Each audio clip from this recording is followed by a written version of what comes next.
Welcome to Beauty in Stories.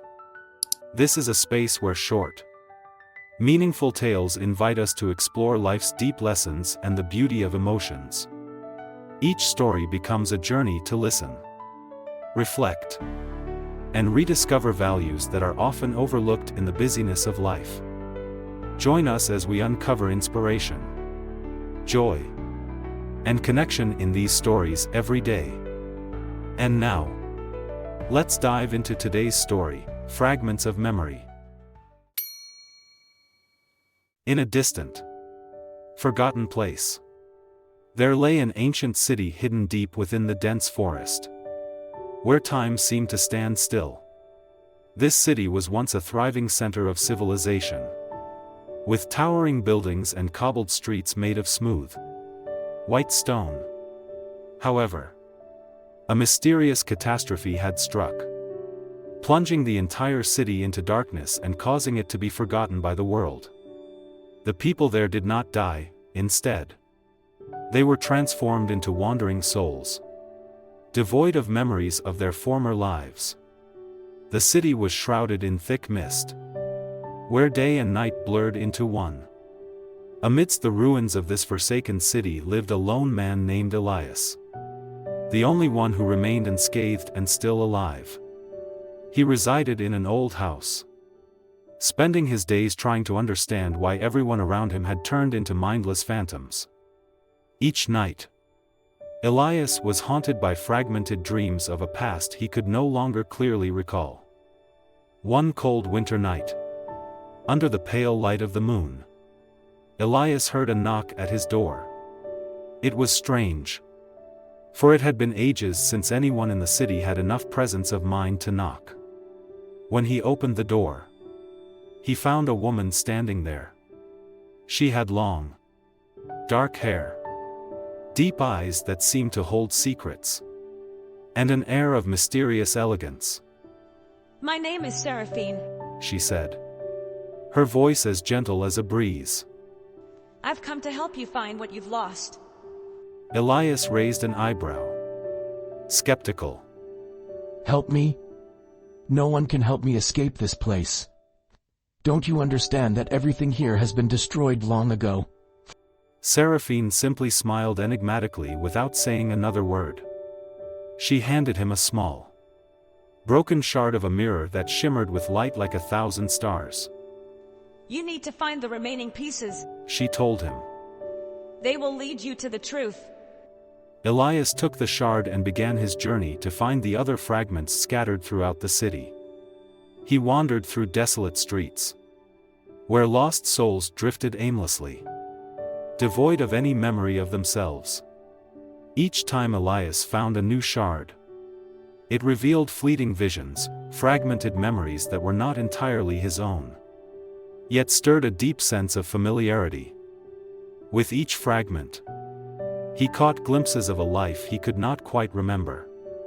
He saw a woman he had once loved, a family that once existed, and then, all of it being swept away by the flood of a catastrophe that had obliterated the city. Finally, Elias discovered the last shard in a crumbling house at the heart of the city.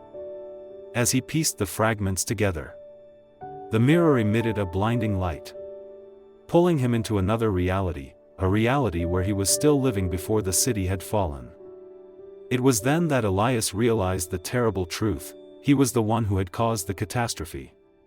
In his despair over losing his beloved wife and child, he had performed a forbidden ritual, hoping to bring them back from the dead.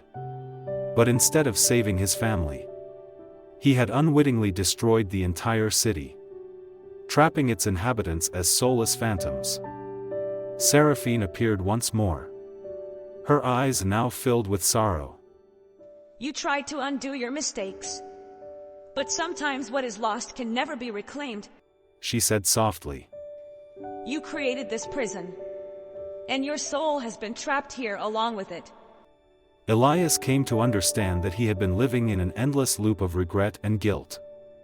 The final shard revealed the painful truth: he had relived these memories thousands of times, each time trying to change the past, only to end in pain and loss.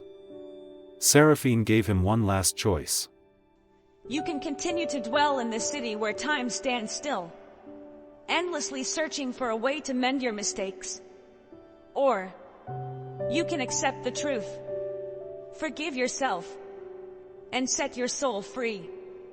Elias sat in silence, tears streaming down his face. After countless cycles, he finally realized that he could not save those he loved.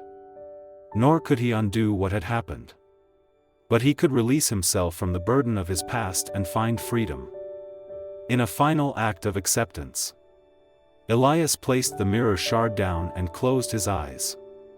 Seraphine smiled gently, as if she had been waiting for this moment for a long time.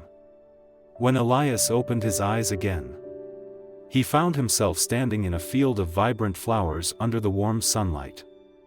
The crumbling city and its wandering souls had vanished. He felt an overwhelming sense of peace, as though all the burdens had been lifted from his shoulders. Seraphine stood beside him, her gaze serene. At last, you've learned that redemption doesn't come from trying to fix the past, but from accepting and letting go, she whispered. Now, you can move forward on your journey. The story of Elias and the forgotten city became a legend.